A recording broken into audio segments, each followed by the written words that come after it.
अबे मारा हाथ भरिया भाई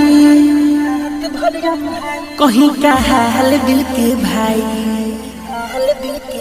अबे मारा हाथ भरिया भाई कहीं का हाल दिल के भाई। करीबा खान कितना उनको राम जी देले सुधराई। रात भर जागल पानी पागल उनकर पायल कर गए।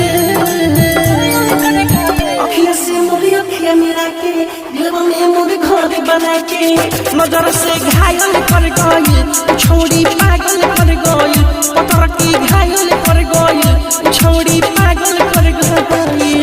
Music by Sugam Raja.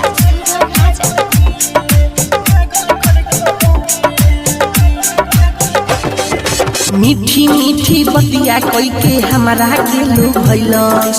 ओढ़नी के कुर्दाते दबा के देखे हमें मुस्कैलस। मीठी मीठी बतिया कोई के हमारा के लो भैलस।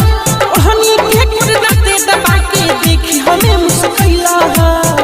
चांद के टुकड़ा जन के मुखड़ा अपन कायल कर गए। अखियाँ से मोरी अखियाँ मिला के दिलवा में मोर घर बना के कि दिलवा घायल कर गई। छोड़ी पागल कर गई कि दिलवा घायल कर गई। छोड़ी पागल कर गई।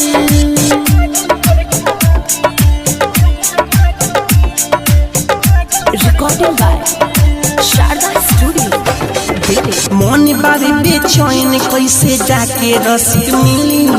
सुनो तानी आज कल रहता दिल्ली। मन बारे बेचैन कैसे जाके सुगम मिली। सुनो तानी आज कल रहता दिल्ली। मिठू मर सहल कर के नंबर देखो डायल कर गए। अखियाँ से मोरी अखियाँ मिला के दिलवा में मोर घर बना के नजर से घायल कर गई। छोड़ी पागल कर गई। नजर से घायल कर गई। छोड़ी पागल कर गई। अबे मारा हाथ भरिया भाई कहीं का हाल दिल के भाई। करीबा खान कितना उनको राम जी देले सुधराई। रात भर जागल पानी पागल उनकर पायल कर गए। अखियाँ से मोरी अखियाँ मिला के दिलवा में मोर घर बना के नजर से घायल कर गई। छोड़ी पागल कर गई पतर की